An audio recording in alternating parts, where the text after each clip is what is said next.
Muy buenos días, distinguidos amigos. Bienvenidos a otra entrega, la primera entrega después del torneo electoral de este Diálogo Libre, de su periódico Diario Libre, el periódico que más se lee y que más vende en la República Dominicana. Hoy contamos con la honradora presencia de la directora ejecutiva de Proconsumidor, la doctora Anina del Castillo, quien está acompañada del licenciado Teófilo Rizk, encargado de Inspección y Vigilancia, y de la licenciada Carmen Patricia Rodríguez, encargada de Análisis e Inteligencia de Mercado de la institución. Con la doctora del Castillo vamos a conversar sobre los propósitos y las tareas que tiene a su cargo el instituto que defiende a los consumidores dominicanos. El panel de periodistas que tendrá a su cargo la conducción de este Diálogo Libre está encabezado por la subdirectora de Diario Libre, la periodista Inés Aispún, el jefe de redacción José María Reyes, el subjefe de redacción Eli Heiliger y los periodistas Amílcar Nivar de la sección económica del periódico y Yamali Rosario de la redacción integrada de Diario Libre. En unos instantes arranca este Diálogo Libre con la doctora Anina del Castillo, directora ejecutiva de Proconsumidor, a quien damos la más cordial bienvenida, con nuestro agradecimiento por haber aceptado la invitación por participar en este diálogo. Buenos días, muchas gracias por estar aquí. Muchísimas gracias a ustedes por invitarnos, un periódico la verdad que es una honra estar en él. Muchas gracias. Para los que no la conocen, la doctora del Castillo es abogada, graduada por la Universidad Madre y Maestra, ha hecho numerosas maestrías y cursos y tiene una vasta experiencia administrativa desde el Ministerio de Industria y Comercio, donde fue viceministra, hasta los temas de la seguridad social, pues le tocó presidir también la entidad rectora de la seguridad social y ayudó a poner en vigencia el sistema contributivo de la seguridad social. Así que tenemos muchísimas cosas de qué hablar con ella, pero particularmente del tema de protección al consumidor. Y yo disparo primero, la única pregunta que hago en todo el programa. Ustedes han estado publicando, sobre todo en los últimos tiempos, a raíz del Día de las Madres, notas sobre la propaganda engañosa. Yo tengo dos quejas con relación a esas publicaciones. La primera es que yo he hecho compras en esas temporadas y nunca me han engañado. O sea, por mi parte yo no he podido comprobar que hay publicidad engañosa. Y en segundo lugar, que ustedes dicen que el 50% de los comercios hicieron publicidad engañosa, pero no mencionan comercios. Entonces, como que envuelven a todo el mundo en el lío y no benefician al consumidor, porque el consumidor tampoco sabe cuál es el que lo está engañando. Si no, sería más práctico decir, hay publicidad engañosa en la tienda tal o en el negocio tal, y la gente entonces se cuide de hacerlo. Comencemos por ahí. Qué interesante. Bueno, definitivamente hay publicidad engañosa, pero yo quiero más que nada decir que nosotros estamos en un proceso continuo digamos, de superación de uno mismo, y una de las cosas que hemos querido es cambiar el término de engañoso por responsable o irresponsable. Entonces, ¿y por qué hago esta precisión? Esta acotación primera quiere significar lo que es una orientación integrada que hemos decidido hacer en nuestra gestión. Esta gestión empezó el 28 de diciembre y tras 2 largos fines de semana que parecían 2 Semanas Santas, más la Semana Santa, más un torneo electoral donde los intereses probablemente no son los del consumidor, que a pesar de todo eso hemos querido empezar identificando que todos los dominicanos y las dominicanas somos consumidores y por tanto los 10 millones de dominicanos y dominicanas tenemos que saber primero cuáles son nuestros derechos y después cuáles son nuestros deberes, y por eso hago la acotación de que hemos querido, dentro del marco de nuestra gestión, cambiar el término de engañosa por responsable o irresponsable, y en el marco de la responsabilidad decirle a los empresarios, ustedes tienen deberes, cumplan esos deberes, y estos son sus deberes con respecto a la publicidad. Y en abril, de manera previsoria, empezamos con un ciclo de charlas que se hicieron en toda la geografía nacional, y cuando hablo de toda la geografía nacional, quizás no llegue a Alias Piña, ni llegue que a Tomayor sí llegamos, pero ni llegue a otro lugar recóndito, pero sí, mire, estuvimos en las principales ciudades donde se realiza actividad comercial.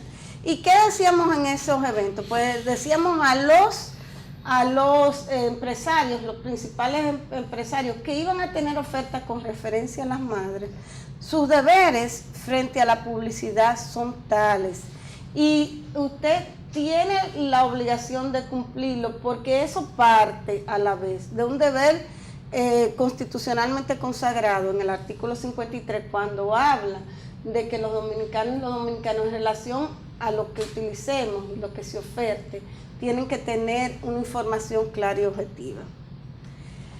¿Y qué queremos decir? Nosotros queremos decir que hemos enfocado la presente gestión en deberes y en derechos.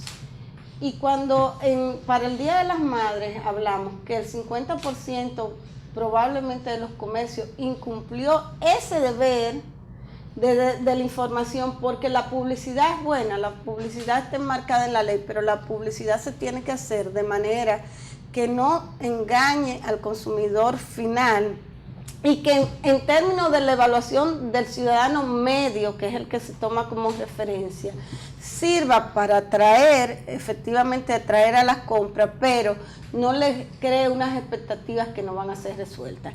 Y en particular en el caso de las ofertas de las madres, que la verdad es que se analizaron los principales establecimientos de la capital y quizá por ahí la primera mea culpa, los principales encartes analizados y los principales centros comerciales analizados fueron en la capital. De manera aleatoria se hicieron en Santiago. No tenemos tanto personal como aspiraríamos a tener para haberlo hecho en toda la geografía nacional. Pero sí la parte preventiva se hizo. Y se hizo también con las agencias publicitarias.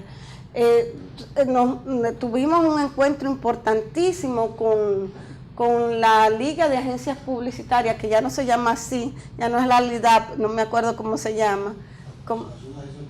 Pero era lo que era la LIDAP. Y en esa tesitura a las mismas agencias le dijimos cómo queríamos, pero no que de manera casuística, cómo quería Proconsumidor, sino cómo es la información que debe llegar a través de la publicidad a los consumidores. Y por eso cuando hacemos la evaluación, que es una evaluación que se las vamos a enviar, porque parte de esto también es la transparencia con que queremos, quizás ese 50% abarque desde lo poco a los muchos en términos de la violación, pero en términos generales ese es el porcentaje de violación a partir de las evidencias encontradas. ¿Y qué se evalúa y qué no está que no estaba? Primero que nada, habían productos que estaban ofertados y que no estaban en las tiendas.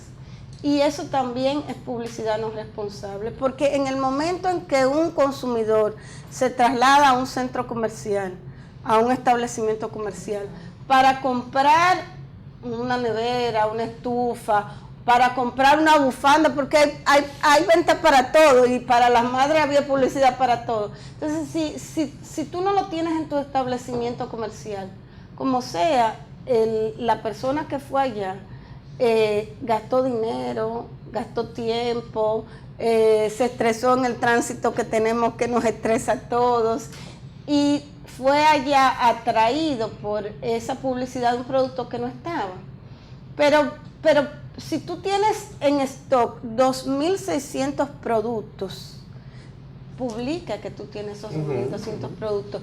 Y el consumidor 2.661. O que nada más vas a vender 100 de esos al precio que tú dices ahí. Exacto.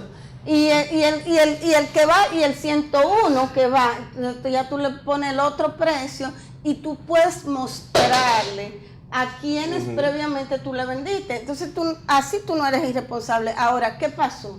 Había productos ofertados que no estaban y que no te daban tampoco la opción de llamar, porque por ejemplo en las cadenas, si se acabó en en la Mella, en la tienda A, en la tienda A, debía de esa misma tienda llamar al otro establecimiento para ver si lo tenía. Pero por eso es que generalizamos ahora.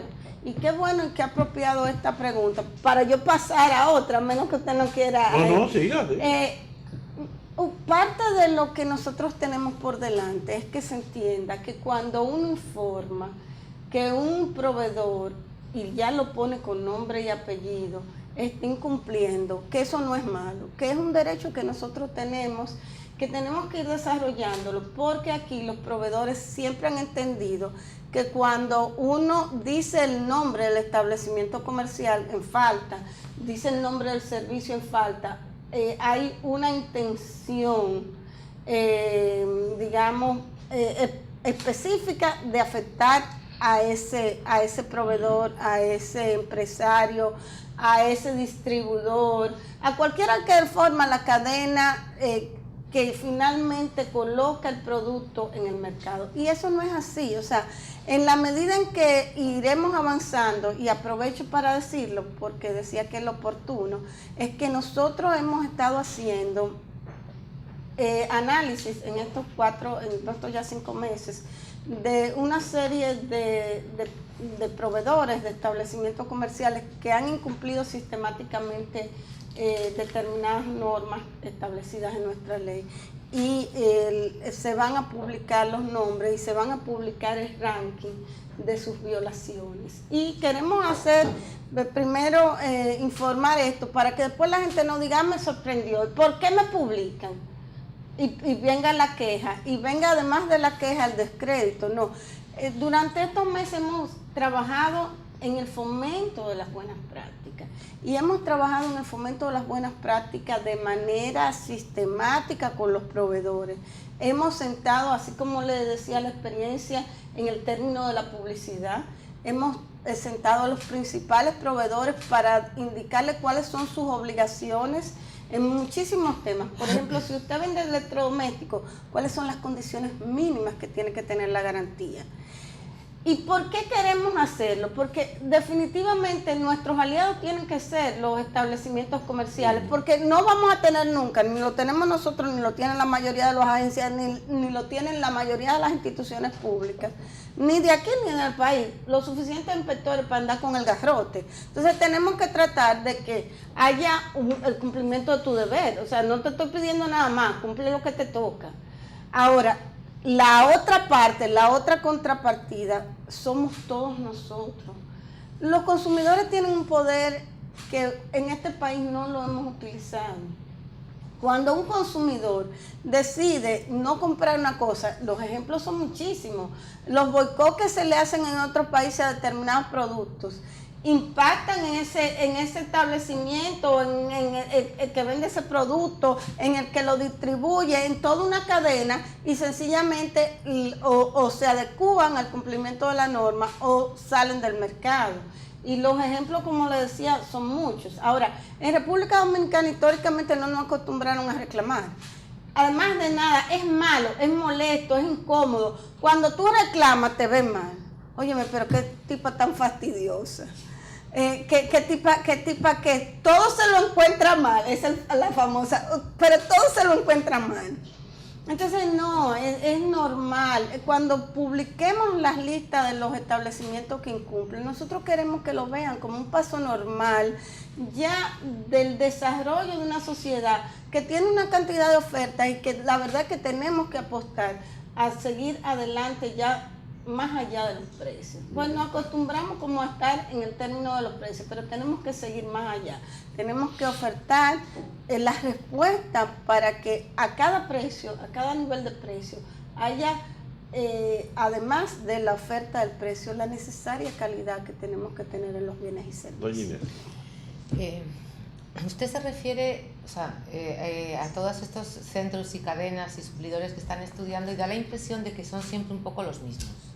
O sea, es muy fácil inspeccionar a unas cadenas de supermercados, a 3 telefónicas, a 4 bancos, pero los consumidores nos sentimos estafados o defraudados en la calidad de lo que recibimos de muchos otros sectores y de muchos otros servicios, entre ellos los públicos, o los colmadones, o los colmados. A mí me da la sensación de que ustedes van siempre a lo fácil, a lo organizado, porque usted con una cadena de supermercado le pide la factura y se la dan. Vaya un colmado. Entonces, ¿cómo abordan este otro? Qué barbaridad, ¿eh? Mire, ayer nosotros teníamos un taller de buenas prácticas dirigido a colmado. ¿Usted sabe dónde? En Cotuí. Hubo una invitación masiva y con ese ejemplo le pongo, porque fue ayer, le pongo la vinculación inmediata ayer, pero con los distribuidores mayoristas y con las asociaciones de comerciantes, que es como se llaman normalmente las asociaciones de los dueños de colmado, hemos empezado también un programa de buenas prácticas. Y quiero referirme un poquito a eso, porque la verdad es que son tantas las situaciones que se nos presentan, que no vamos a llorar, porque el tema no es sentirse limitado y agobiado, el tema es cómo abordarlo. Antes de ayer se fueron a Barahona, y en Barahona se decomisaron 14.900 productos. ¿Cuántos fueron, Teo? 14.366. 14.366 productos vencidos y en mal estado. Y no quiero referirme a lo de otro idioma ni nada de eso, que eso es todo un mundo. En establecimientos de colmados, colmados de un poquito más alto y demás, 14.000 productos que se retiraron del mercado, que iban a afectar la salud de la gente, que iban a afectar su salud primero, también sus intereses económicos, porque cuando tú compras una leche y te das cuenta que la leche está vencida, probablemente tú no vayas a reclamar por la leche. En mi caso yo compro un queso, 164 pesos, y fui a echarme mi pleito a un supermercado porque el queso estaba dañado. Óyeme, yo pierdo más tiempo, mira, pero fui y eran 164 pesos. No, ese queso, cuidado si usted se lo dejó afuera. Y digo yo, no, mire, yo vivo a 2 esquinas del supermercado. O sea, yo lo compré y me lo llevé y fue anoche y mire que lo estoy trayendo hoy por la mañana. Pero eso lo hago yo y me cuesta hacerlo por el tema del tiempo, pero lo hago como sea. Ahora, una gente que va y compra y se le salió dañado, lo que dice, ¡ay, me engañaron! Por la falta de la cultura de reclamo. Entonces, nunca va a ser suficiente, pero con esas asociaciones de comerciantes, le decía que hemos iniciado también un procedimiento de buenas prácticas y eso implica trabajar con los dependientes, que normalmente son iletrados, son muchachos que no tienen ningún tipo de conocimiento, y le estamos tratando de dar desde la parte de que no me pongan el aerosol para matar a las cucarachas al lado donde me ponen el azúcar. Que eso es una práctica aquí. En el colmado no te saben almacenar, entonces hay una contaminación cruzada. Y finalmente eso llega a los consumidores. Pero algo que estamos trabajando con ellos es con los dependientes. Miren, fíjese, cuando usted reciba de la cadena de distribución, fíjese en la fecha de vencimiento a ellos mismos, porque ¿qué hemos tenido como experiencia? Y eso se ha dado mucho en el interior. Hemos decomisado productos vencidos, y usted sabe que una experiencia que me contaron, yo no estaba ahí, pero que un señor que le decomisaron muchísimos productos le decía, pero eso me lo trajeron ayer, ¿cómo va a estar vencido? Él no se fijó y él iba a seguir reproduciendo, él iba a vender más para adelante, pero él no lo sabía, que él tenía que mirar algo tan elemental como una fecha de vencimiento. Y le cuento un caso de un colmado en Los Mameyes. En el colmado de Los Mameyes fue a raíz de una denuncia que puso un consumidor, que después la convirtió en reclamación a solicitud nuestra. Él dijo que él había comprado unos Pampers en un colmado y dio el nombre del colmado, y que los Pampers le generaron a su hija de 2 meses un rash, y que cuando él fue porque no había forma, entonces le dijeron que él le ponía, que si no le cambiaba los pampers, no sé qué. Él compraba los pampers detallados en el colmado. Él no sabía que los pampers tenían fecha de vencimiento. Y digo pampers, no sé cuáles eran, unos pañales desechables. Sí, Pampers es una marca. Pamper es una marca, extendido así el vocablo, como antes que los periódicos eran locales. Sí, o una Gillette. Pero cuando él lleva a su niña de 2 meses al médico y le dice, no, pues yo se lo cambio. Entonces el médico, el pediatra, le dice, pero usted le está poniendo unos pañales adecuados. Entonces ahí es que él se da cuenta. Y cuando nosotros decomisamos en ese colmado, las mismas personas del colmado no sabían que los pañales desechables tenían fecha de vencimiento. Y probablemente, no sé si lo compraron más barato, menos barato, pero esto es una cadena donde muchos actores intervienen. Y parte de lo que llamamos, cuando llamamos a la responsabilidad del empresario, pero le queremos dar herramientas a ese empresario, pequeño, mediano, grande, y la mayoría son pequeños en nuestro país. Le queremos dar esas herramientas que probablemente ellos mismos desconocen, entre otras razones, porque no han tenido la oportunidad de que alguien se las diga. Y paso a otra anécdota, porque en términos anecdóticos, estos 5 meses han sido, mire, un doctor, más allá de cualquier cosa que uno estudie, mire. A raíz de un análisis que hicimos, determinamos que no podíamos seguir asistiendo fundamentalmente a los inspectores a denuncias que llegaban así aéreas, porque no tenemos tantos inspectores como quisiéramos para atender todas las denuncias y demás. Pero en el mes de enero llegó una denuncia de un establecimiento comercial que no tenía libro de reclamaciones. El libro de reclamaciones es un gran desconocido y pasaremos a eso más adelante. Entonces, cuando yo veo la denuncia, digo yo, mire, pero ese está en una plaza. No vamos a mandar a un inspector para verificar ese caso. En esa plaza, yo no sabía que habían 300 y pico, pero yo digo, hay muchísimos establecimientos comerciales.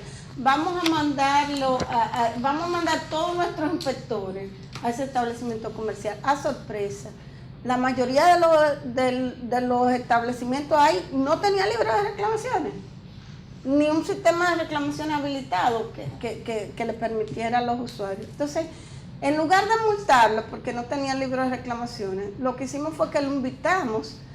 Y imagínense, 300 y pico de establecimientos. Hicimos dos talleres y después tuvimos que hacer otro para que la gente fuera. ¿Cuál fue la respuesta? Lo primero es que hubo gente que no fueron, mucha gente que no fueron.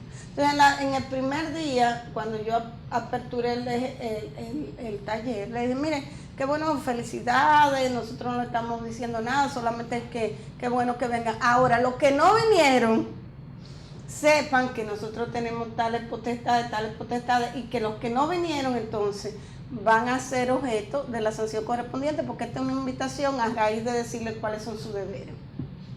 Entonces tuvimos que hacer un tercero, porque lo que no había ido. Sí, porque se fue difundiendo bueno. Pero en ese primer evento, un señor se paró, después de que técnicamente le explicaron qué era el libro de reclamaciones, cómo queríamos que las personas pudieran resolver en el establecimiento la queja del usuario cuando se presentaran estas. Un señor se paró y me dijo, miren, yo quisiera que ustedes así mismo nos dijeran de la A a la Z cuáles son nuestros deberes. Porque en una maraña de leyes no lo sabemos, no sabemos cuáles son nuestros deberes. Va hoy salud pública, mañana van los bomberos, pasado mañana nos dicen que tenemos, ¿cuáles son nuestras? Entonces, ¿qué hicimos? En nuestra página dice una cosa, reglamentación técnica, FUACTI, y están todos los reglamentos técnicos que tienen que cumplir los establecimientos comerciales.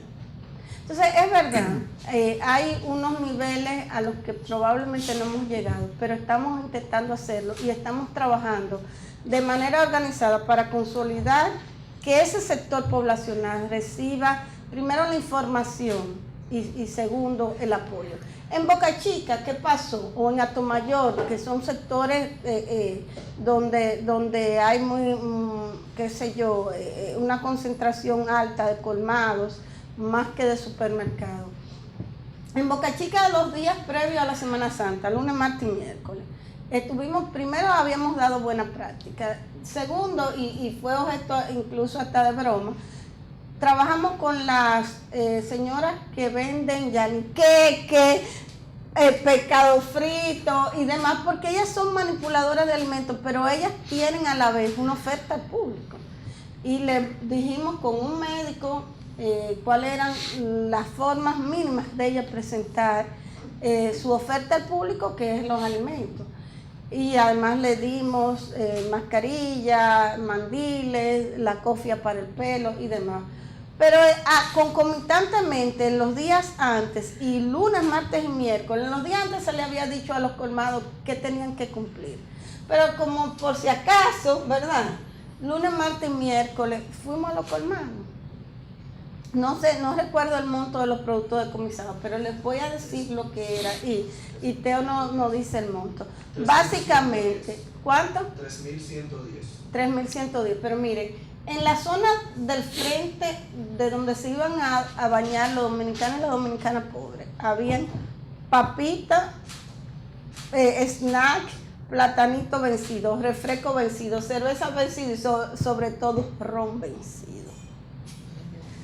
O sea que yo no sé si se intoxicaron más o se intoxicaron menos. La información que me dieron es que se intoxicaron menos personas en Boca Chica, porque hicimos un acuerdo con unos médicos de allá del dispensario del Seguro Social para que nos dieran la información.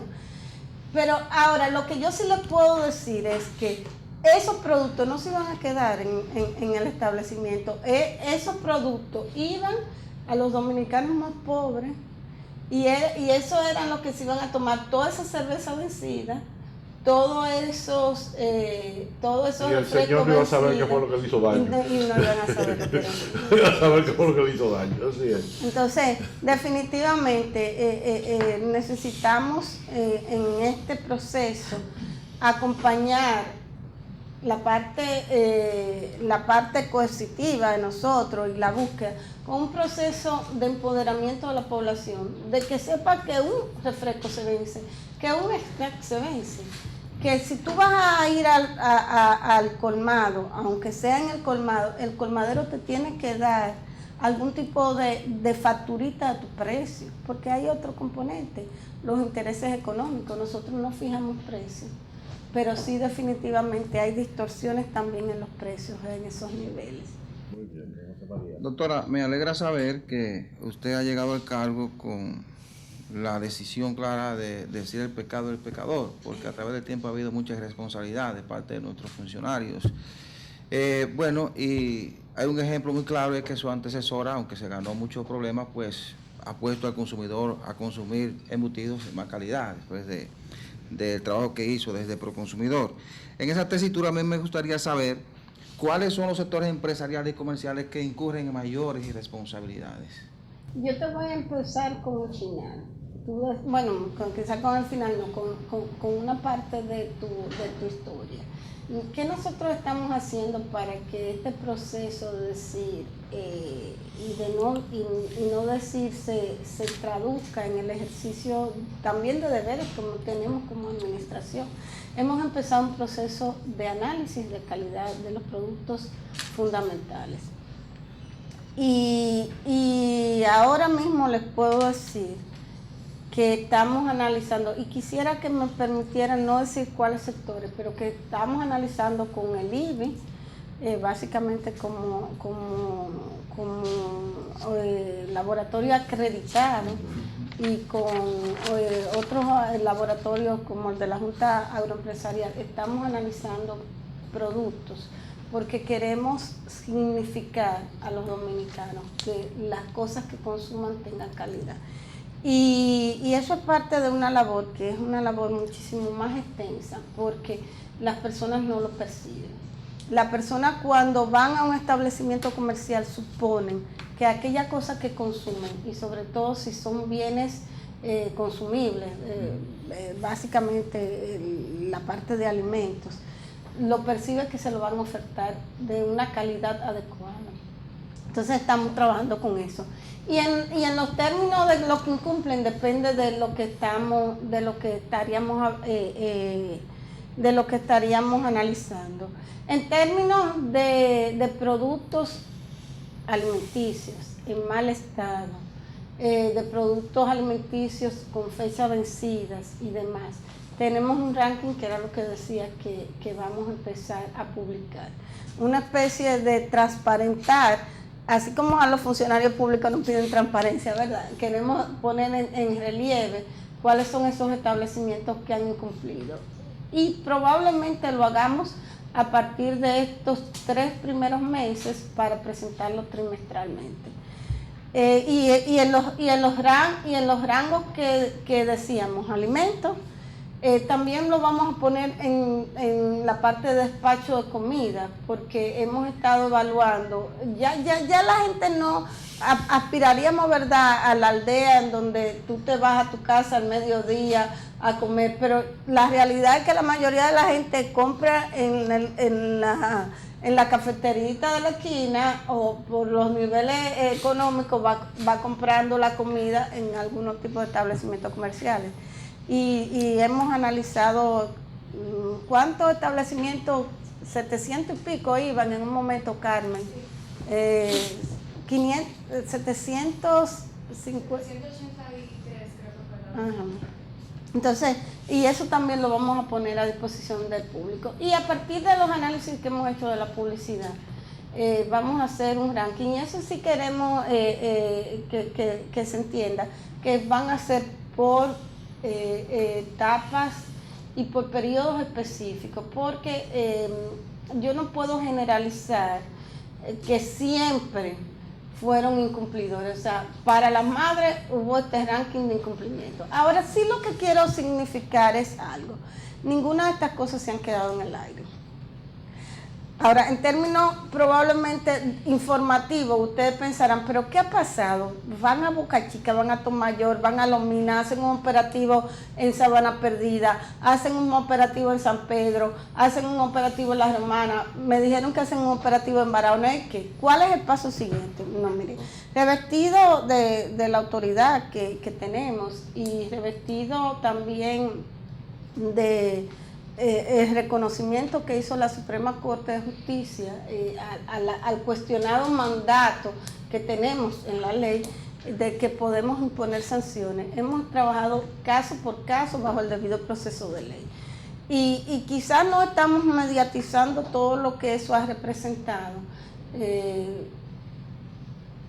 pero porque el debido proceso de ley implica que una vez que estas personas han recibido esta visita de los inspectores, visita que se traduce en un acta levantado, siguiendo unos protocolos, y también voy a referirme más adelante a eso, pero siguiendo unos protocolos en donde te piden que lo acompañe una persona del establecimiento. Eso es lo primero, ¿verdad? Para que se vea todo el proceso de manera, desde el inicio hasta el fin, para que vean todo el proceso.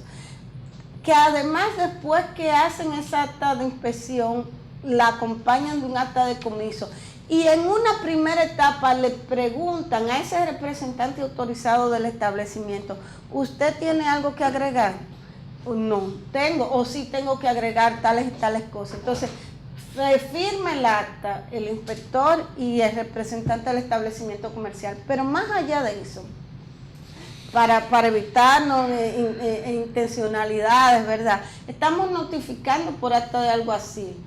Todas esas actas y le estamos dando los 10 días que manda la ley 107 para que ellos pongan reparo. Esos reparos debieron de estar desde el primer momento, ¿verdad? Pero estamos respetando el plazo. Que pongan los reparos al procedimiento, al contenido, al resultado. Y después entonces la dirección ejecutiva está evaluando caso por caso para establecimiento de multas. Señores, son muchas las multas que se han puesto en estos meses. Quizás la más sonada fue la de la Liga Dominicana de Béisbol, fue la primera también que pusimos. Que por cierto, aprovecho para decir que el Consejo Directivo de Proconsumidor las ratificó en todas sus partes, porque entendió que se había hecho un uso adecuado del derecho, sobre todo la protección inmediata que ameritaba por el hecho de ser un evento que iba a suceder ahí mismo. Pero más allá de eso, todas las actas son seguidas por un proceso de notificación, respetando los plazos de ley, por el proceso del plazo para ellos interponer sus reparos. Después la dirección ejecutiva está dictando la resolución, tipificando la falta, tipificando la gravedad de la falta, porque no es lo mismo que te encuentren 20 productos vencidos a que te encuentren 1.200 productos vencidos en un solo establecimiento, o 5.000 productos vencidos como encontramos en otro establecimiento en la capital. Y ese establecimiento que encontramos los 5.000 y tantos productos vencidos, un solo establecimiento, una cosa espantosa. Nosotros pedimos el concurso del Ministerio Público para que nos acompañara a cerrarlo. Son cosas que no estamos todos los días poniéndolo en el tapete, porque tampoco se trata de generar una parte del caos. A esos establecimientos, sobre todo a esos establecimientos mucho más gravosos, lo hemos invitado además, y no ha habido forma de que se le reduzca la multa impuesta. Ahora, ¿qué pasa? No la han pagado. La ley establece unos procedimientos, la ley 107, no nuestra ley. Después del establecimiento de la multa está el periodo de reconsideración, durante el cual la misma administración, a partir de los argumentos, si es que interponen el recurso de reconsideración, debe evaluar las pruebas diferentes que ellos han podido aportar y tiene que volver a fallar. Entonces, una vez fallado de nuevo, si la parte todavía no quiere, va al Consejo Directivo, que es el máximo organismo el máximo ente regulador del Instituto Dominicano de Protección del Consumidor, y entonces el Consejo, ahora como Tribunal Supremo, vuelve a verificar. Entonces, parte de las cosas por las que todavía no habíamos publicado es que muchas de estas multas no son firmes, porque en atención al debido proceso de ley, todo este andamiaje que lo manda la ley 107 del 2013 debe ser respetado. Y si nosotros queremos exigirle el cumplimiento de la ley a las otras partes, también tenemos que nosotros mismos ceñirnos a la ley. Una vez sean firmes, por eso estábamos hablando de hacer un corte. Una vez sean firmes, entonces sí vamos a estar señalando cuáles. Muy bien, don Eli. Doctora, mire, es común uno ver en cualquier establecimiento comercial un cliente que va a devolver un producto porque le ha salido dañado, malo. Pero el establecimiento comercial, en lugar de devolverle el dinero, le emite una nota de crédito. ¿Es correcto esto? ¿Es legal esto? Porque si me devuelven el dinero, yo puedo ir a comprar a otro lugar. Mientras tanto, estoy obligado a reiterar la compra en ese establecimiento. Sí. Mire, la ley prevé varias cosas. La ley prevé que te devuelvan el dinero, que te den un bien similar con las características adecuadas, o bien que te hagan una disminución del precio. Esos son los tres elementos que prevé nuestro marco legal. Ahora, el Consejo Directivo de Proconsumidor dictaminó en una resolución del 2010 o 2011, tengo que buscarla, que eran válidas las notas de crédito en determinadas condiciones. Lo primero es, el establecimiento debe devolverte el dinero si tú llevas el producto en un tiempo de una semana. Si no, si tú lo llevas a partir del mes, el establecimiento debe devolverte el dinero, pero retener el porcentaje de impuestos que ya el establecimiento pagó a la administración tributaria. Y en todo caso, la nota de crédito siempre va a ser a opción del consumidor. Entonces, ¿qué es lo que pasa?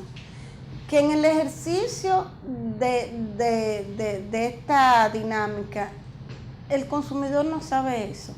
Hay productos que la nota de crédito no está permitida, como también hay restricciones para la devolución, por ejemplo, aquellos productos que ameriten el mantenimiento de una cadena de frío, como el tema de las medicinas, y eso está establecido en la resolución del Consejo. Ahora bien, lo que aspiramos es que las empresas entiendan que la posibilidad de retracto es inherente a la compra misma. En ese plazo, bueno, es un plazo perentorio, pero en ese plazo están obligados a devolverte el dinero, a menos que tú no quieras que te hagan una disminución en el precio, que te lo cambien por bien. Siempre va a ser una opción del consumidor conforme al mandato de nuestra ley. Y a pesar de eso, les digo, las notas de crédito sí son válidas, están validadas por una resolución del Consejo Directivo. Pero sí queremos hacer que la gente sepa que es su derecho reclamar la devolución del dinero. Y nosotros lo estamos haciendo, fíjense, más allá de las notas de crédito. Cuando una persona pone una reclamación por ante la institución y el proveedor en la fase conciliatoria que tenemos previo a la dirección ejecutiva dictar una resolución correspondiente al caso, el proveedor se niega, como sea, a llegar a un acuerdo. Nosotros estamos en determinados casos entendiendo que lo prudente es que le devuelvan su dinero. ¿Y por qué lo decimos? Porque hay situaciones en las que la verdad es que no vale la pena que ese proveedor siga atendiendo y que el producto siga en las manos del consumidor. Pues no vale la pena porque no han sido diligentes, porque a veces las condiciones particulares de cada caso ameritan la devolución del dinero y no otra cosa. Y son casos, la verdad, que bastante anecdóticos. Hubo y a veces uno pasa de la alegría porque entiende que está haciendo un trabajo, a la pena inmensa de cuántos otros casos no pasan. Le hago la historia de una señora que pagó un servicio de construcción de una pared. Y eso es un servicio, la gente no entiende que los servicios están amparados también con la ley de nosotros. Pero la señora reclamó y el constructor le dijo, ay no, eso está hecho, qué sé yo qué, pero la pared estaba todo cuarteada y todo lo que sé yo qué. Finalmente ya tuvo que buscar quien le hiciera el trabajo, quien lo reparara, y puso la reclamación y el proveedor dijo, no, eso fue lo que... Se dañaron los bloques, se dañaron la media varilla que él cortó porque la puso mal. Levantamos un informe técnico y ordenamos que ese señor le devolviera a la señora el dinero que ella había invertido en su pared. Que además el lado humano y triste es una señora que estaba levantando la pared porque el marido tenía Alzheimer y se le escapaba. Es el drama humano que hay detrás de cada cosa. O una señora en San Pedro de Macorís que compra una televisión en 6,000 pesos. Probablemente cualquiera de nosotros de aquí no estemos comprando una televisión en 6,000 pesos, pero para ella 6,000 pesos era muchísimo dinero.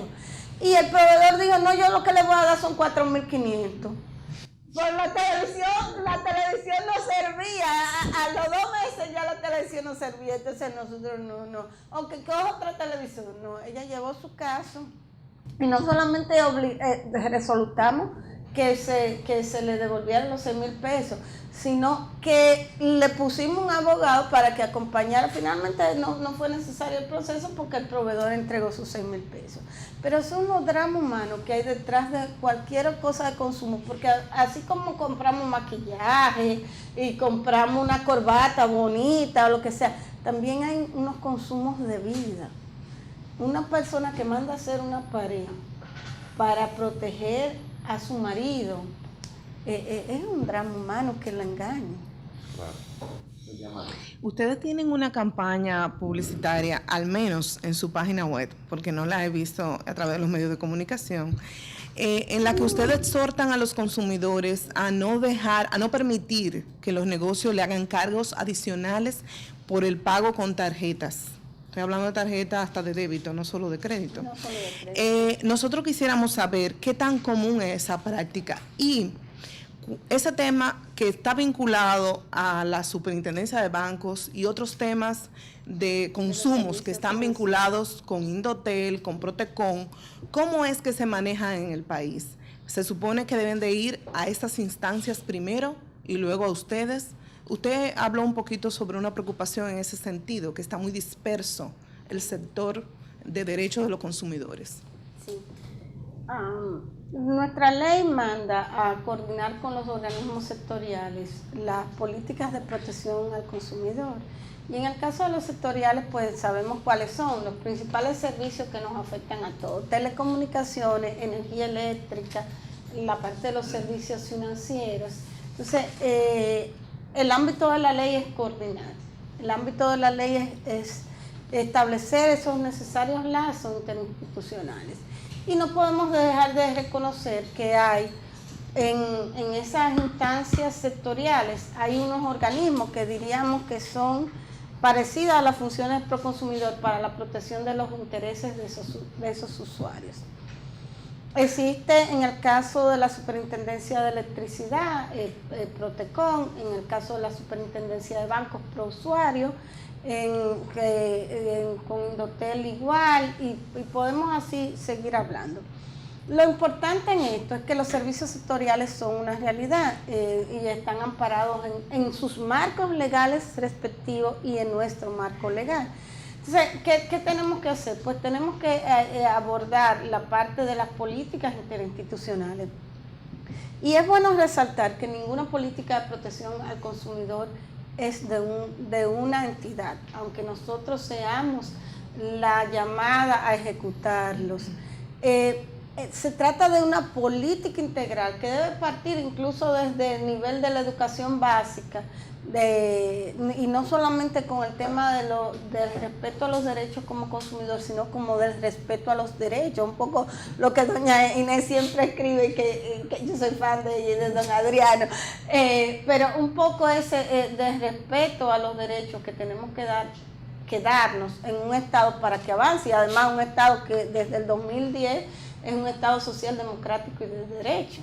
O sea, en ese aspecto, entonces todo lo que es una política es multisectorial y abarca múltiples aristas. Nosotros tenemos, por tanto, la obligación de coordinar con estas instituciones, coordinar con salud, coordinar con telecomunicaciones, coordinar con la superintendencia de bancos. Y en esta gestión pues hemos hecho un acercamiento permanente también con el Ministerio Público, porque obviamente que hay aspectos que necesitan la intervención del Ministerio Público. Ante un riesgo inminente tenemos que tomar una acción, y nosotros, este muchacho no puede llegar con el pecho adelante, que voy a cerrar este establecimiento, voy a cerrar esta... No.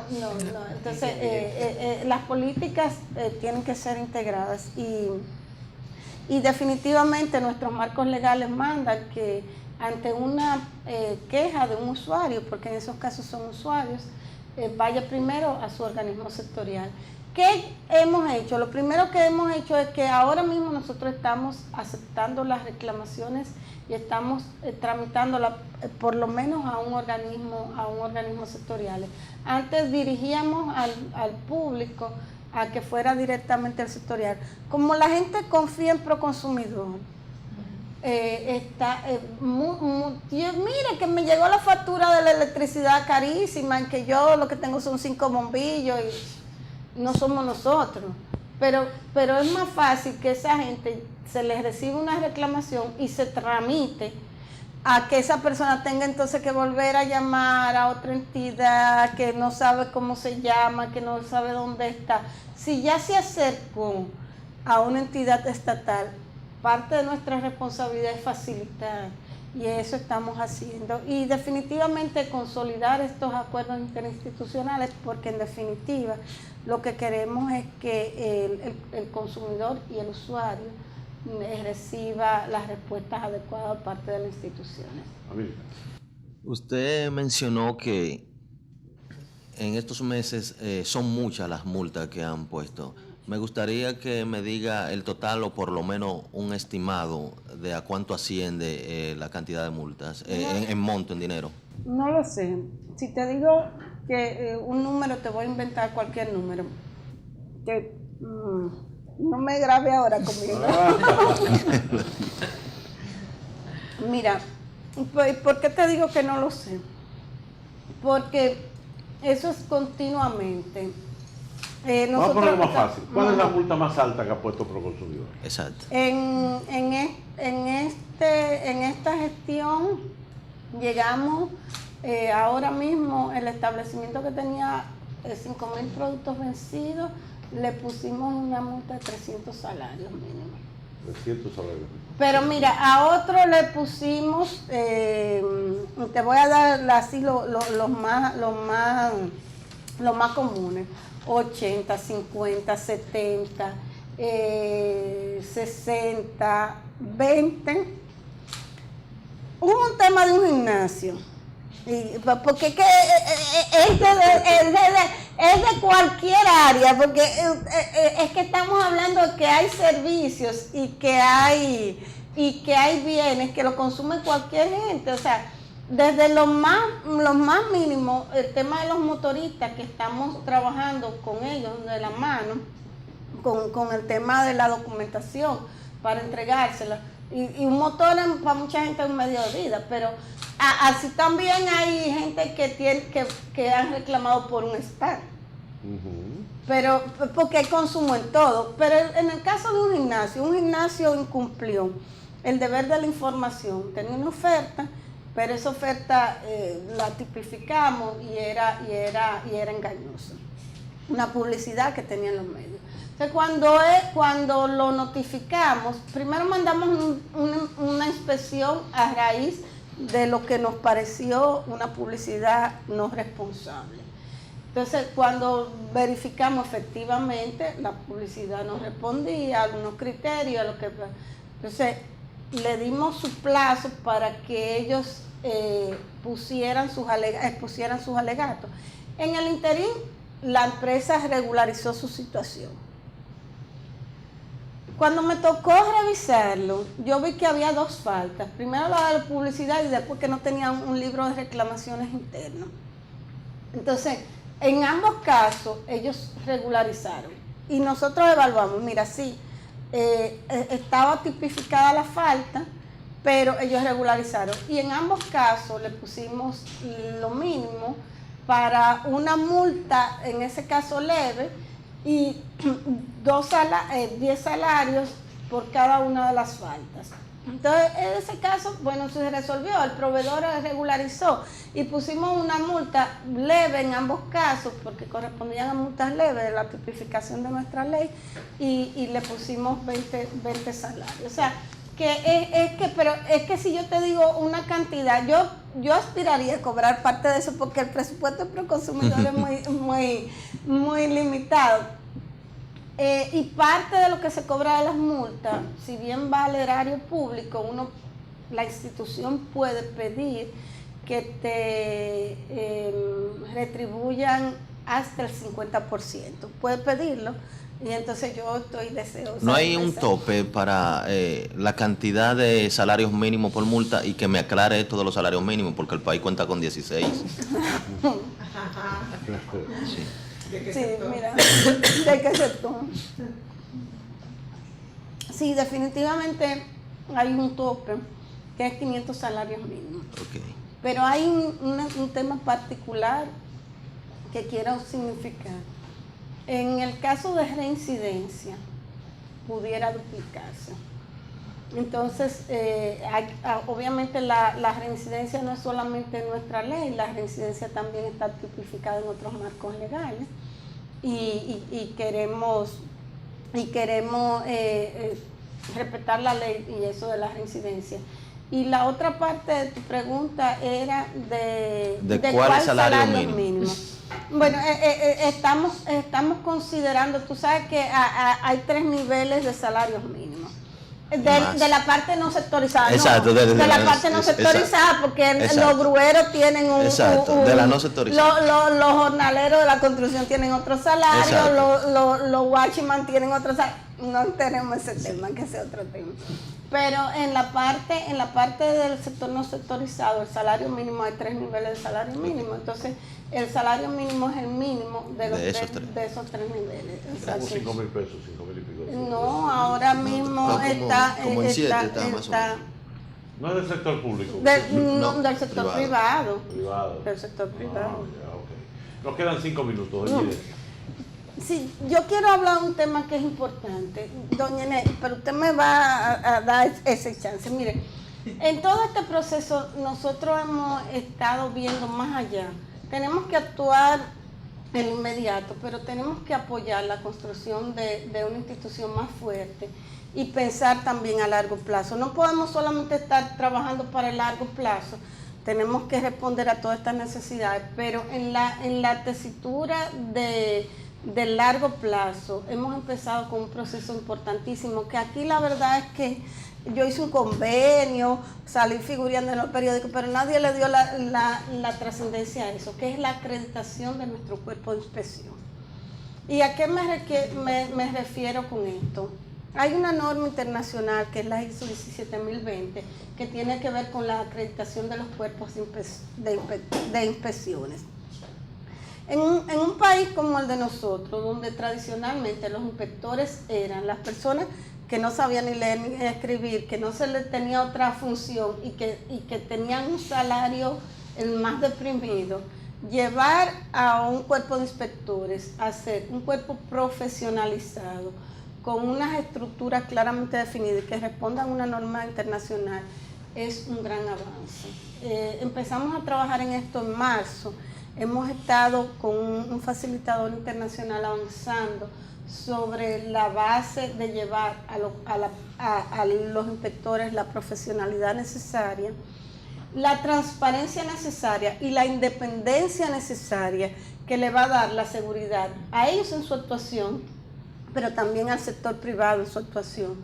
Un inspector profesionalizado, independiente, con criterios técnicos primero, porque esto pasa por una formación técnica, con criterios técnicos, es un inspector que lleva la tranquilidad a la administración de que ese acto que él hizo no se caiga por cosas tan elementales como una violación a un formalismo o como cosas tan trascendentes como la violación a un derecho que conlleva también al organismo que está siendo inspeccionado.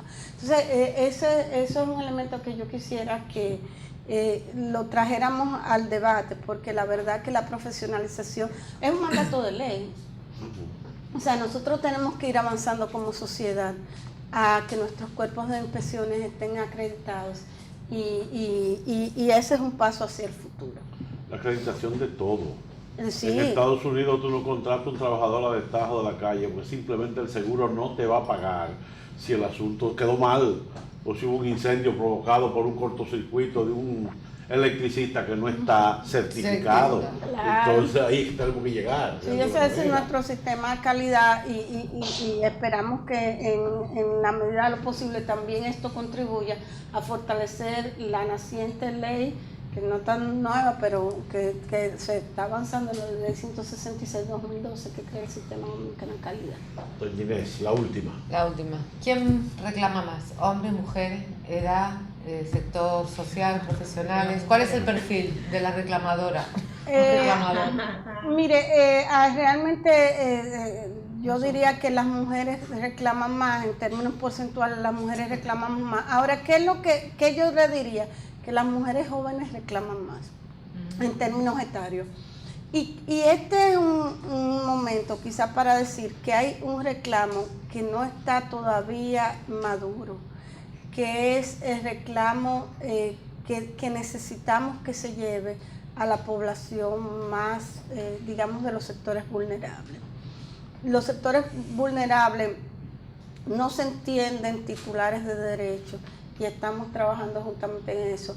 Y efectivamente las mujeres reclaman más, pero digamos que a nivel nuestro, clase media. Clase media es la que lleva. Entonces, estos sectores que tienen menos ingresos, estos sectores, el sector rural, que lleva cualquier cantidad de pérdida a nivel de vida, no reclaman. Muy bien. Pues muchísimas gracias a la doctora Anina del Castillo, directora ejecutiva de Proconsumidor, por su participación en este diálogo libre. A todos ustedes, muchísimas gracias por la atención prestada y hasta un próximo diálogo libre. Buenos días.